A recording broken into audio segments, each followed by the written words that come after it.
During the formative years of childhood, our destinies are frequently influenced by the choices our parents make.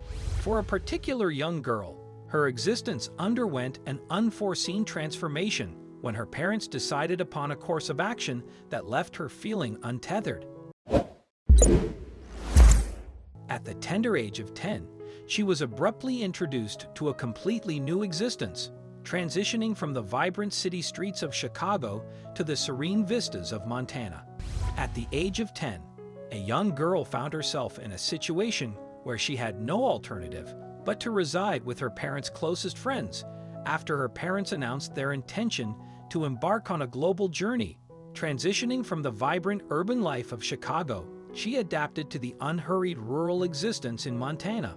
Her parents had organized temporary guardianship with their longtime elementary school friends, Pete and May, who resided on a horse ranch. While the pastoral surroundings were rejuvenating, the young girl couldn't shake the sensation of being left behind. I was, of course, really angry, depressed, and sad at first because I felt like my parents abandoned me, she revealed. Initially, she thought her parents would return for her after a few months, but that wasn't the case. Pete and May tried their best to empathize with the teenager, especially in dealing with her negative feelings. They treated her like their own daughter and practically raised her during the most critical formative years.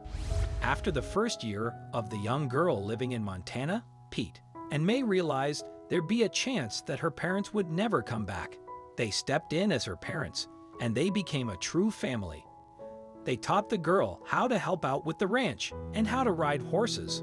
They'd go horseback riding in the fields and the mountains each weekend. The young girl felt angry, sad, and depressed for a while. Eventually, Pete and May gifted the young girl with her own horse to love and care for. Although it's not the life she imagined she'd live as a child, it's the life that suited her so well. I am genuinely enjoying every second of my life, she admitted. After the first few months of feeling abandoned, she stopped missing her parents. She saw Pete and May as the only parental figures in her life.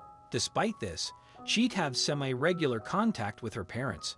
They'd hop on a voice or video call, exchanging postcards and emails.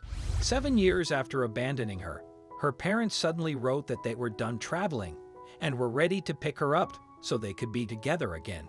They added that they missed her and couldn't wait to see her. The young woman, 17 at this point, was distraught. She felt it was unfair that they said this because they wouldn't have disappeared for 7 years if they had missed her. She added that after 7 years in Montana, she'd built her whole life around her new home. She didn't want to live in a city, nor did she want to abandon her horse. Most importantly, she saw Pete and May as her parents.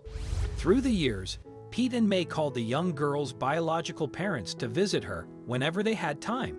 Even though they could have, they never did. The woman took her story online to ask for opinions on telling her parents she didn't want to move back in with them. Many people commented that her parents could be criminals, especially since they hid away for so long. Admittedly, the teenager never thought of her story from this angle. She doesn't know how to find out whether it's true, but the thought of her parents doing something illegal scared her. All she knew was that her parents had always been strange. People close to them said they had very little sense of responsibility, never took things seriously, and were always getting in trouble. After discerning her situation for weeks, the young woman decided on her fate. She chose not to return to her biological parents, and she enlisted the help of Pete and May to tell them. They assured her they considered her their daughter, so she could stay as long as she wanted. Since they assured her that she'll always have a home in Montana, the young woman asked Pete to help her write a proper response to her parents' message. "I don't think I'd be able to write a message without getting emotional," she said. The teenager aims to convey a message that will unequivocally signal her desire not to return to her biological parents' home, particularly after enduring abandonment for 7 long years. As she delves into the online comments of strangers, she grapples with uncertainty about the true nature of her biological parents.